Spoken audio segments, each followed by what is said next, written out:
வணக்கம். ரயில்வேல assistant loco pilot ஆகணும்னு ஆசைப்படுறீங்களா? அந்த பாதை கொஞ்சம் சவாலானது தான், ஆனா நிச்சயம் அதுக்கு நல்ல பலன் இருக்கு.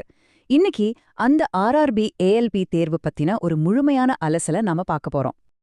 உங்கள நிறைய பேருக்கு இதோட தகுதிகள், தேர்வு நிலைகள் இதெல்லாம் பார்க்கும்போது ரொம்ப குழப்பமா, சிக்கலா இருக்கிற மாதிரி தோணும். ஆனா கவலைப்படாதீங்க, வாங்க இத ரொம்ப எளிமையா பிரிச்சு பார்க்கலாம். சரி, நாம என்னென்னலாம் பார்க்க போறோம்னா, முதல்ல தகுதிகள் என்னென்ன, அப்புறம் தேர்வுல இருக்கிற 5 நிலைகள், எப்படி மார்க் போடுவாங்க, என்ன பாடங்கள் படிக்கணும், ஃபைனல் செலக்ஷன் எப்படி நடக்கும், கடைசியா இந்த வேலையும் இதுல இருக்கிற வளர்ச்சி வாய்ப்புகளையும் பத்தி பார்க்க போறோம். ஓகே, முதல் முக்கியமான கட்டத்துக்குள்ள போலாம். இந்த தேர்வுக்கு விண்ணப்பிக்க உங்களுக்கு என்ன தகுதி இருக்கணும்? முதல்ல வயசு. பொது பிரிவினரா இருந்தா 18ல இருந்து 30 வயசுக்குள்ள இருக்கணும். இதுவே நீங்க ஓபிசி பிரிவா இருந்தா 3 வருஷம் ரிலாக்ஸேஷன் உண்டு. அதாவது 33 வயசு வரைக்கும் அப்ளை பண்ணலாம். எஸ்சி எஸ்டி பிரிவினருக்கு 5 வருஷம், அதாவது 35 வயசு வரைக்கும் வாய்ப்பு இருக்கு. கல்வித் தகுதியை பொறுத்த வரைக்கும் நீங்க கண்டிப்பா 10வது பாஸ் பண்ணிருக்கணும். அதுக்கப்புறம் இந்த 4 வழிகள்ல ஏதாவது ஒண்ணுல தகுதி பெற்றிருக்கணும். ஒன்னு ஐடிஐ முடிச்சிருக்கணும், இல்லனா ரயில்வேல சிசிஏ அதாவது அப்ரெண்டிஸ்ஷிப் முடிச்சிருக்கணும். அப்படி இல்லனா 3 வருஷ டிப்ளமோ இல்லனா ஒரு இன்ஜினியரிங் டிகிரி. இது ரொம்ப ரொம்ப முக்கியமான விஷயம், கவனிங்க. நீங்க டிப்ளமோ அல்லது இன்ஜினியரிங் முடிச்சிருந்தா மெக்கானிக்கல், எலக்ட்ரிக்கல், எலக்ட்ரானிக்ஸ், ஆட்டோமொபைல் இந்த 4 துறைகள்ல படிச்சிருந்தா மட்டும்தான் விண்ணப்பிக்க முடியும். சிவில் அல்லது கம்ப்யூட்டர் சயின்ஸ் படிச்சவங்க இதுக்கு தகுதி இல்ல. இங்க பாருங்க, ஒரு சுவாரஸ்யமான நிஜ சம்பவம். மெக்கட்ரானிக்ஸ் மாதிரி இருக்கிற படிப்புகளுக்கு என்ன நடக்குதுன்னா, சில நேரங்கள்ல ஒரு ஜோன்ல தகுதியானவங்கள இன்னொரு ஜோன்ல தகுதி நீக்கம் செய்றாங்க. இது முழுக்க முழுக்க அந்தந்த இடத்துல இருக்கிற அதிகாரியோட முடிவை பொறுத்து அமையுது. சரி, தகுதிகள் பத்தி பார்த்தாச்சு.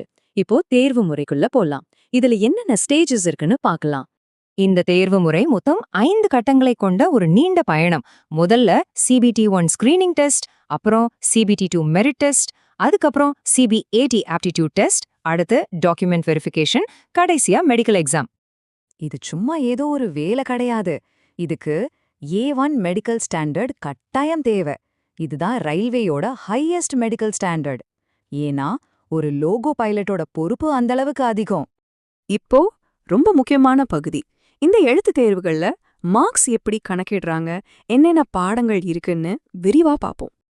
இந்த எண்ணைய நல்லா ஞாபகம் வச்சுக்கோங்க. -0.33. CBT-1 மற்றும் CBT-2ல நீங்க எழுதுற ஒவ்வொரு தப்பான பதிலுக்கும் எடுத்த மார்க்ல இருந்து 3ல ஒரு பங்கு குறைச்சிடுவாங்க. அதனால ரொம்ப துல்லியமா பதில் சொல்ல வேண்டியது அவசியம். இந்த 2 CBT தேர்வுகளுக்கும் இருக்கிற முக்கியமான வித்தியாசத்தை பாருங்க. CBT-1 வெறும் தகுதி தேர்வு தான். இதுல பாஸ் ஆனா போதும். ஆனா உங்க ரேங்க தீர்மானிக்க போறது CBT-2 தேர்வு தான். இதுல 2 பகுதிகள் இருக்கு, நேரமும் அதிகம். இங்க ஒரு முக்கியமான அப்டேட். சமீபத்திய தேர்வுகள்ல பாத்தீங்கன்னா CBT-1ல சயின்ஸ் கேள்விகளை குறைச்சிட்டு கணக்குக்கும் ரீசனிங்கும் அதிக முக்கியத்துவம் கொடுக்கறாங்க. சோ உங்க தயாரிப்புல இதுக்கு முக்கியத்துவம் கொடுங்க. CBAT அதாவது சைக்கோ டெஸ்ட் ரொம்பவே வித்தியாசமானது. இதுல பேட்ரிகள்னு சொல்ற 5 தனித்தனி தேர்வுகள் இருக்கும். இதுல நெகட்டிவ் மார்க்கு கிடையாது. ஆனா நீங்க ஒவ்வொரு பேட்ரிலையும் தனித்தனியா பாஸ் பண்ணணும். 1ல ஃபெயில் ஆனாலும் மொத்தமா போட்டியிலிருந்து வெளியேறிடுவீங்க. சரி, இத்தனை கட்டங்களையும் தாண்டினதுக்கு அப்புறம் ஃபைனல் மெரிட் லிஸ்ட் எப்படி ரெடி பண்றாங்க வாங்க பார்க்கலாம். உங்க இறுதி மதிப்பெண்ண ஒரு வெயிட்டட் ஆவரேஜ் முறையில தான் கணக்கிடுவாங்க. அது என்னென்ன இந்த சார்ட்ல தெளிவா புரியும். உங்களுடைய முழு உழைப்போட பலன் இந்த ஃபார்முலால தான் இருக்கு. உங்க மார்க்ல 70% CBT-2 தேர்வின் பகுதி ஏல இருந்தும் மீதி 30% சைக்கோ டெஸ்ட்ல இருந்தும் எடுத்துக்குவாங்க. இது ரெண்டையும் சேர்த்து தான் உங்க இறுதி தரவரிசை.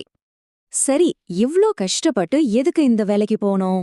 வாங்க, வேலை கிடைச்சா நம்மளோட எதிர்காலம் எப்படி இருக்கும்னு பார்க்கலாம். உங்களுடைய கேரியர் வளர்ச்சி எப்படி இருக்குன்னு பாருங்க. முதல்ல அசிஸ்டன்ட் லோகோ பைலட்டா சேருவீங்க.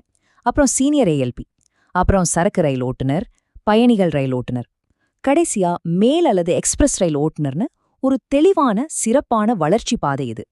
ஆரம்ப சம்பளமே ரொம்ப நல்லா இருக்கும். அது மட்டும் இல்லாம எதிர்காலத்துல பே கமிஷன் வரும்போது சம்பளத்துல நல்ல உயர்வுக்கும் வாய்ப்பு இருக்கு. இப்போ இந்த தேர்வுக்கான முழு வழியும் உங்க முன்னாடி தெளிவா இருக்கு. ஒரே கேள்விதான், இந்த சவாலான பயணத்தை எதிர்கொள்ள நீங்க தயாரா?